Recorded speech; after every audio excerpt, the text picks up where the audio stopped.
Haleluya. Selamat pagi saudara-saudara yang dikasihi oleh Tuhan. Kita bersyukur atas anugerah Tuhan. Pagi hari ini kita boleh kembali sama-sama untuk merenungkan firman Tuhan. Mari sama-sama kita lihat di dalam kitab Injil Matius pasal yang ke-7 ayat yang ke-13.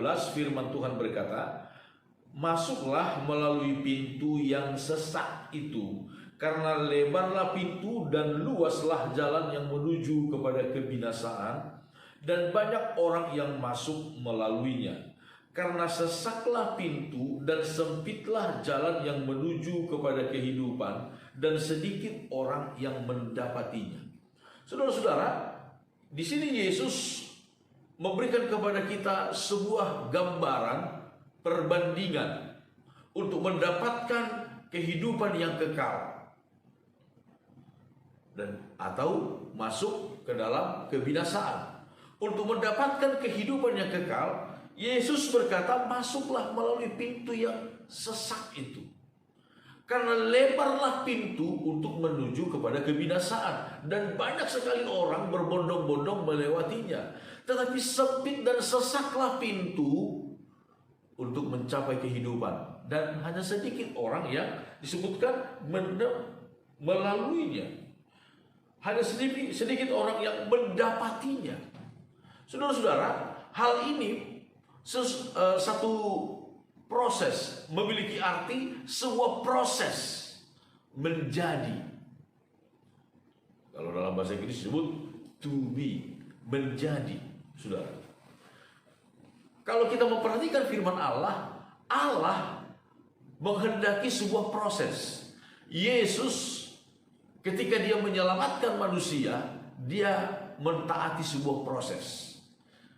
Begitu mudahnya, dan saya yakin dalam kemahakuasaannya, Allah bisa saja dengan segala kemahakuasaannya, kemutlakannya, dia berkata, sudah, saya hapuskan segala dosa. Sudah, saya hancurkan si iblis. Allah bisa saja melakukannya. Tetapi Tuhan memakai sebuah proses. Yesus adalah Allah, dia menjadi manusia, lalu kemudian dia melayani, dia memberitakan Injil, dia disalibkan, begitu rupa dihina, dan lain sebagainya. Inilah sebuah proses. Yesus berkata, masuklah melalui pintu yang sesak itu. Kita harus belajar melalui proses, menjalani, menerima sebuah proses. Jangan takut dan jangan lari dari sebuah proses. Saudara-saudara, Alkitab mengajarkan demikian. Misalnya dalam hal mengumpulkan harta. Saudara, Amsal pasal yang ke-13, firman Tuhan berkata begini. Amsal pasal 13 ayat yang ke-11 dikatakan, harta yang cepat diperoleh akan berkurang, tetapi siapa mengumpulkan sedikit demi sedikit menjadi kaya. Harta yang cepat diperoleh akan berkurang, akan habis. Tetapi siapa yang mengumpulkan sedikit demi sedikit justru menjadi kaya. Luar biasa. Pasal 20 kitab Amsal ayat 21 kemudian dikatakan demikian. Milik yang diperoleh dengan cepat pada mulanya akhirnya tidak diberkati. Milik yang diperoleh dengan cepat pada mulanya akhirnya tidak diberkati. Itu sebabnya saudara-saudara, kita tidak perlu iri, kita tidak perlu cemburu melihat orang lain yang kelihatannya mungkin begitu cepat mendapatkan harta benda mereka, tetapi tidak mengikuti sebuah proses yang benar. Alkitab berkata, pada akhirnya harta milik yang diperoleh dengan cepat pada awalnya tidak akan diberkati oleh Tuhan. Tidak akan diberkati. Tetapi siapa yang mengumpulkan sedikit demi sedikit, kata firman Tuhan, akan menjadi kaya. Inilah sebuah proses. Inilah sebuah proses. Tetapi kita manusia memang seringkali tergoda ingin selalu instan. Ingin selalu cepat-cepat. Kalau cepat-cepat dengan sebuah proses yang benar, tidak apa-apa, saudara-saudara. Tetapi kalau sesuatu yang instan, saudara-saudara, Tuhan tidak pernah mengajarkan hal yang demikian. Selalu ada prosesnya. Paulus, dia mengajarkan kepada jemaat di Korintus demikian. Dalam kitab 2 Korintus pasal yang keempat, ayat 16, firman Tuhan berkata, sebab itu kami tidak tawar hati, tetapi meskipun manusia lahiriah kami semakin merosot, namun manusia batiniah kami dibaharui dari sehari ke sehari.